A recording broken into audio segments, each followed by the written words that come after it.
Hi, I'm Peter J. Ray. Welcome.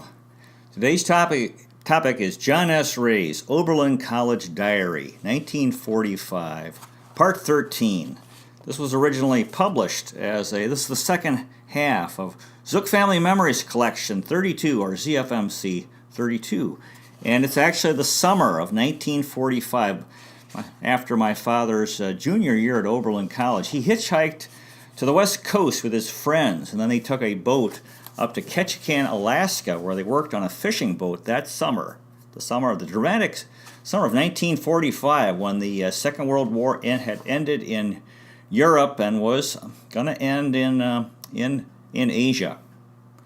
July 5th, 1945. We hit the road this morning about 10:15, just outside of Venice, and didn't get a lift until 12:50. Very discouraging. Pop came out again at noon, and we were still there. However, from then on we moved right along. It got dark when we were just outside of Chicago, but our luck held, and we made it into Sycamore, Illinois, just before midnight. The folks are so sleepy I don't believe they realize we're here yet. He's talking about his father's parents, his paternal grandparents, Frank and Nettie Ray. July 6th. Our luck has been very bad today. We were stuck in DeKalb for 2.5 hours and just got short rides from there into Davenport. Then we promptly got stuck for another 2.5 hours. Very discouraging, but we got a ride through to Des Moines rather late. Pulled in about 12:30 and figured it was too late to call the Needhams. Since there is no Phi Delt house here and the Y is full, we have a room at the Elliott Hotel. Looks very nice. Sycamore to Des Moines, Iowa, 310 miles. July 7th. Didn't get started until 10:45 a.m. Called Sally Needham before we left, and it seems they were up when we got in last night. Too bad. Had one heck of a time getting out of Des Moines this morning. Took nearly 3 hours. We got a total of 3 rides all day. One a state trooper, and finally pulled into Omaha, Nebraska about 5 o'clock. Called Marty Hayward's, and her mother asked us in for supper. We went in, took baths, ate, and they took us out on the road again. However, the crowds of Saturday night dates swamped us, and I called Marty again to get another girl for Bob. She did that and got the car besides. We went out to Peony Park with its beautiful open-air dance pavilion and had a wonderful evening. Marty reminds me very much of Duffy. I think that she is the girl I am looking for next fall. We didn't get in until about 3:45 a.m. Bob and I are sleeping at the Haywards. Marty is staying overnight at Bob's date's house. July 8th, 1945. We slept fairly late this morning and didn't hit the road until 11:15. The Haywards were very fine hosts, and we were very glad we stopped. Marty's pop practically forced us to take $5 to pay for last night's fun. I might say here that we had one hell of a time getting out of Omaha. After nearly 3 hours, we had decided to go back into Omaha when we got a lucky ride into Lincoln, Nebraska. Beautiful capital. This seemed to change our luck. We came right on into Gothenburg, then with no trouble, 2 fellows mistaking us for servicemen. The Sholins told us that Bruce Partridge and Wayne Duff had a through ride from Sandusky to Denver. They were very fortunate. They also told us that there has been hitchhiker trouble between here and North Platte in the last week. Doesn't sound too good. We took a bath and I'm really ready for bed. July 9th. There was an eclipse of the sun this morning at 7 o'clock a.m. Couldn't see it very well, though. We had only short rides into North Platte and then a longer ride into Ogallala. I slept in the park while Bob hitched. We bought our sun helmets there, too, because the sun was really beating down. We were stranded out in the middle of nowhere for 2 hours and thought we were going to be there permanently. However, a salesman with a large car and radio brought us the 200 miles into Denver, Colorado. We came right on out to the Snyders and found that Duff and Bruce had just left this morning. Marilyn conveniently has a very nice sister. I called John and Bobby Zook and then went on out to the Drapers. Dad called Mr. Draper this afternoon and said that our ship sails from Seattle on July 19th. Very good news. Charlene has grown quite a bit since I saw her last. We all had a very interesting little gab fest. John Clark Zook seems to be taking exactly what he needs to be a metallurgist. I think their deal is going to pan out all right. I am extremely tired. July 10th. We slept fairly late this morning and ate a breakfast here at the Drapers. The scenery from here at the house is beautiful. We ate a big breakfast and then caught a car back out to the Snyders. I caught up on my writing this afternoon. Bob went out to see one of his friends at the mines, and Marilyn, Doris, and I went over to City Park for a while. A beautiful view of the mountains. We saw quite a few B-29s taking off. This evening, the four of us met John and Bobby Zook at Lakeside at 9 o'clock. Johnny Scat Davis was playing and was not too fine in my estimation. However, we had a big evening anyhow. I had a session with Doris downstairs here at the Snyders afterwards. July 11th. We didn't leave the Snyders this morning until 10:30. They have certainly treated us royally. Mrs. Snyder is very nice. We managed to get up to Estes Park this afternoon, seeing some beautiful scenery on the way. Once into Estes Park, we got stuck. A big storm blew up, and we took a ride back into Boulder with a fellow who thought he could get us a lift into Pasco, Washington tomorrow. However, the ride didn't materialize. We couldn't find the Phi Delt house, and in short, got stuck. Finally wound up in a 2x4 room in the Albany Hotel after tramping all over town. Our luck will have to change sooner or later. July 12th. We rose this morning at 6 and hitched back into Denver. Our luck was just average until late this afternoon when we got caught in a rainstorm. In the meantime, we passed over Berthoud Pass, the Continental Divide, and Rabbit Ears Pass. I might say that the mountain scenery was beautiful. We had a stroke of luck in a rainstorm. Bob flagged a car into Salt Lake City and possibly up to Spokane, Washington. They are very fine people. We have a nice hotel room and are going to Salt Lake with them tomorrow. July 13th. Friday the 13th really brought us good luck. We left Steamboat Springs about 5:30 this morning with the folks from Tulsa and pulled into Salt Lake City about 1:30. Our luck held and we made it clear into Twin Falls this evening at 10:30. Drove pretty fast in the last car and passed through lots of desert scenery and finally made up a little lost time. July 14th. Our drivers today moved along at just a snail's pace. The first lift was in a truck, which took us 200 miles in about 9 hours. We saw some beautiful scenery going through the Snake River Valley. All of the decent land through here has been reclaimed by irrigation. Quite a few Japanese around Ontario, Idaho, should be Oregon. Saw some cranes and pelicans in the Snake this evening, and pulled into Baker about 11 o'clock with another slow driver. We have a very nice cabin. July 15th. This has been a very long day. 2 nurses took us over beautiful Cabbage Hill and into Pendleton from La Grande just for the heck of it. We were stuck there for 2 hours, but finally picked up a lift into Portland with a fellow in the Merchant Marines. We had bad trouble with tires and didn't roll into Portland until about 2:30 a.m. He gave me his life history on the way. We finally found a very nice room here at the Congress Hotel. July 16th. We slept until noon today and finally hit the road outside of Vancouver about 2:40. The country between Portland and Seattle is the Northwest, as I have always pictured it.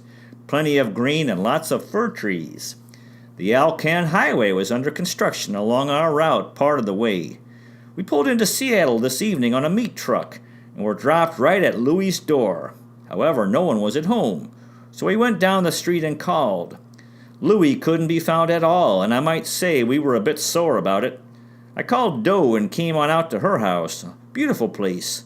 We called the lads and found that they had gotten a ride from Salt Lake to Seattle and had been here for quite a while. They had not been able to get anything out of Louie either. It's a very peculiar situation. Anyhow, we are well situated here at the Beardsleys. July 17th. We met the boys early this afternoon and went to the USES to inquire about Alaska jobs. It seems that we are too late and that nothing is available. However, we are still planning to go up and at least check for ourselves. Then we went to Volunteer Park and looked into the museum. Not too interesting. Visited Don Taub at the Y and then went out to 4 Canton Alley. What a hole! Anyhow, we got our trunk and some mail. I can't understand Louie's attitude at all. The 4 of us came out to the Beardsleys and spent a very enjoyable evening. July 18th. I had a good night's sleep and wrote letters this morning. Then went into town this afternoon, got the boat tickets, found the mail, and finally contacted Ovington. Louis is still in Canada as far as we know. Mr. Beardsley showed us through his extensive garden this afternoon. The place is certainly beautiful. This evening we said goodbye to Doe and went into town to the Y. The 6 of us got together for a short bull session and went out for some beer. We're going to double up in the single beds tonight. July 19th. Taub helped us to carry our baggage to the pier this morning. Just before boarding the ship, an agent for a lumber mill in Sitka started talking to us. As a result, we're going to Sitka now and work in the lumber mill at $1.05 per hour. I hope the gamble works out. The steerage is down in the bowels of the ship and is warm. The food is excellent and there is plenty of it. There are 35 of us, the other 30 being Filipinos. On the whole, the deal doesn't look too bad. We're situated in bunks with only mattresses on them. It was pretty cool on deck this afternoon. Bob and I played bridge with 2 old ladies this evening. We couldn't do any better. July 20th. We passed by lots of beautiful mountain scenery today. The sea got pretty rough this afternoon and Bob nearly got sick. This evening we started a little sing up in the social room, which went over pretty well. The social room is out of bounds for steerage passengers. I got a date afterwards with the little girl I've had my eye on lately. She's only 15. I should be ashamed. July 21.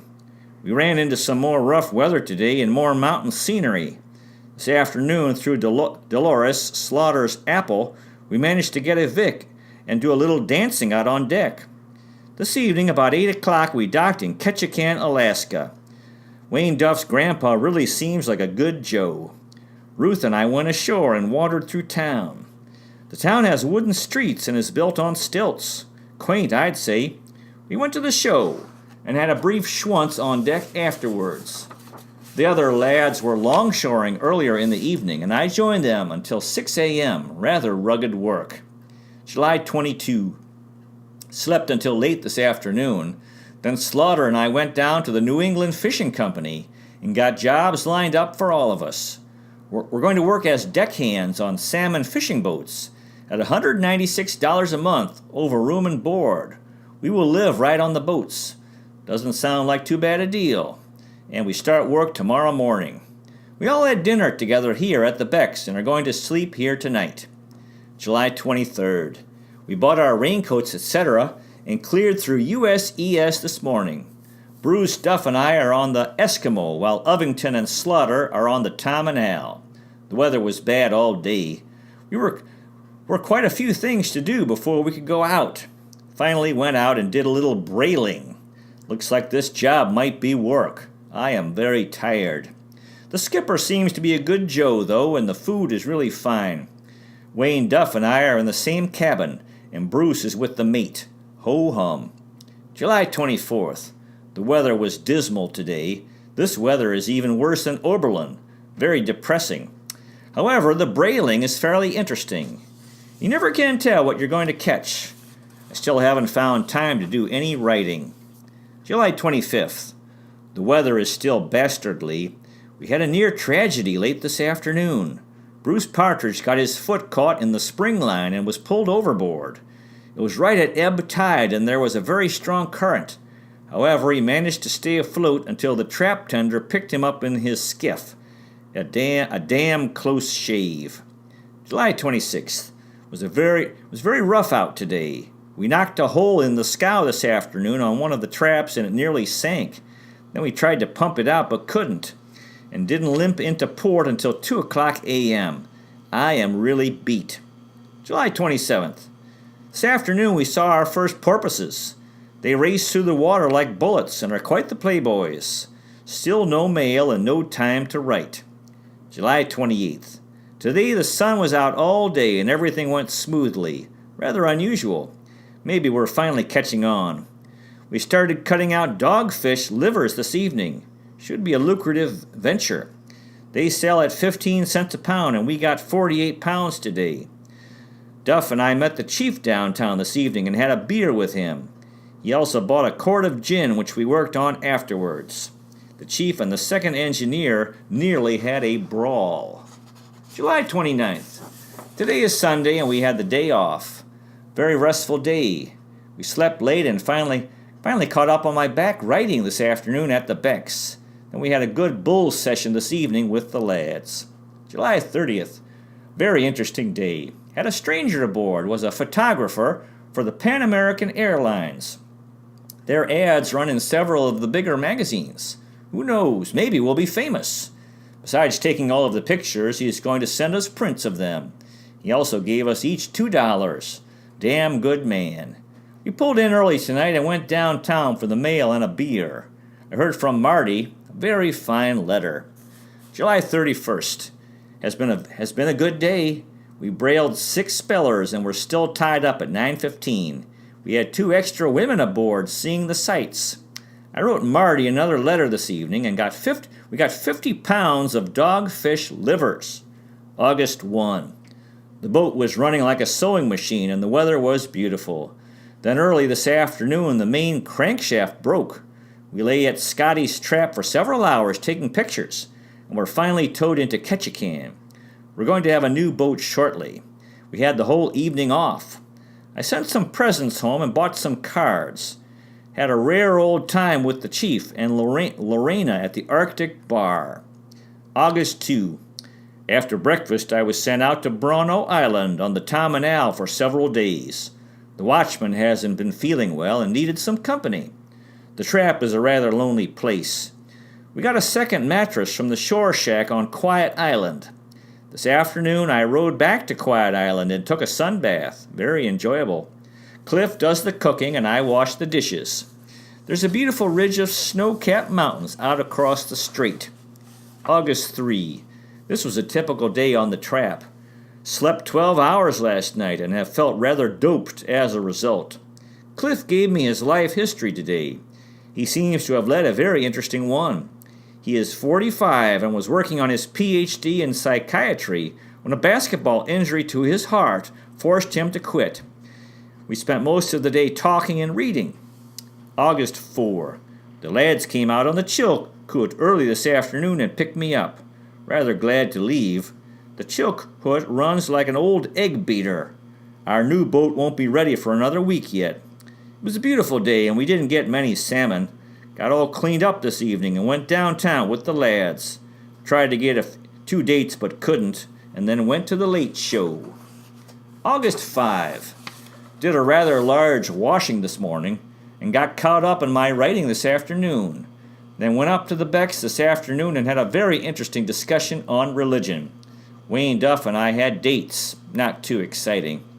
August 6th. Very light day. We were tied up at 7:30. Went downtown with the lads for some ice cream. No letter from Omaha. August 7th. This was our lightest day so far.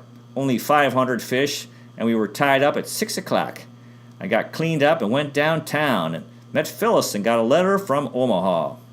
August 8th, 1945.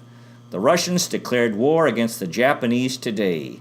The atomic bombing of Japan is causing terrific repercussions. It was a beautiful day. Talking about the bombing of Hiroshima and Nagasaki, Japan. August 9th, another light day. We found an interesting little sidelight today. Besides cutting the livers out of dogfish, I started delivering baby dogfish, cesarean. Each pregnant female had about 10 or 12 young ones. Brought about 35 little ones that lived. Very interesting. Then we went downtown and didn't get anything accomplished. August 10th. Both of our engineers are gone now. The Japanese are on their knees.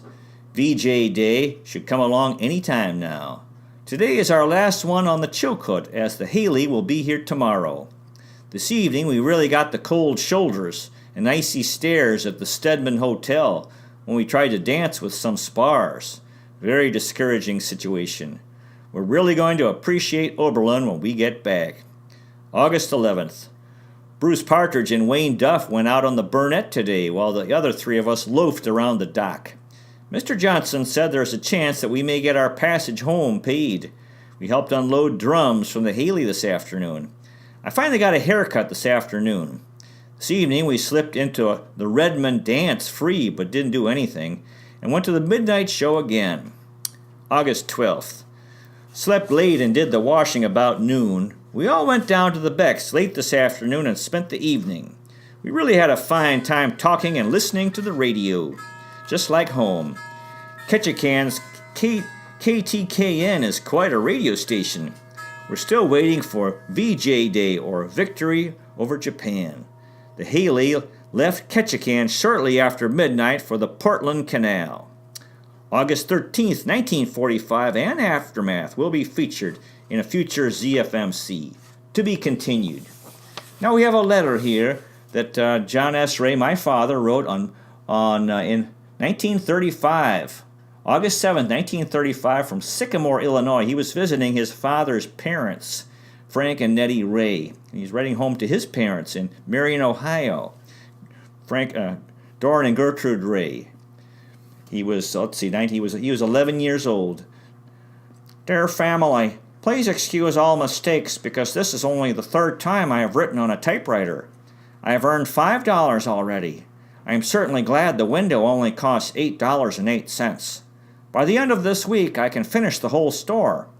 This afternoon, I am going down to the park and have a picnic with Barbara and Dale Gustafson. You asked me about my swimming. Well, I can swim for about 10 or 15 yards, and then my wind runs out. You see, I swim underwater. Now, if I could get so I could lift my head out of the water and take a breath of air, my distance would not be so limited. I come to work in the morning at 8 o'clock and leave at 11 o'clock. In the afternoon, I come to work at 12 o'clock and leave at 6 o'clock. I average 3 sections a day. 9 days I have worked now. Please excuse the word sections. I tried to put too much on one line. We had a nice rain last night. I guess I had better sign off now and get to work. Yours truly, John. Now there's another letter here from that same era when he was a boy. This is also from 1935, again from Sycamore, Illinois. Dear folks, I took swimming lessons, and now I can swim, float, and dive. I have earned $2 working 3 days in the store. It is very hot. Grandpa Ray is having a 3-day sale. I have read 2 books, The Adventures of Huckleberry Finn and The Flaming Arrow. I hope Dick doesn't get tired of mowing the lawn.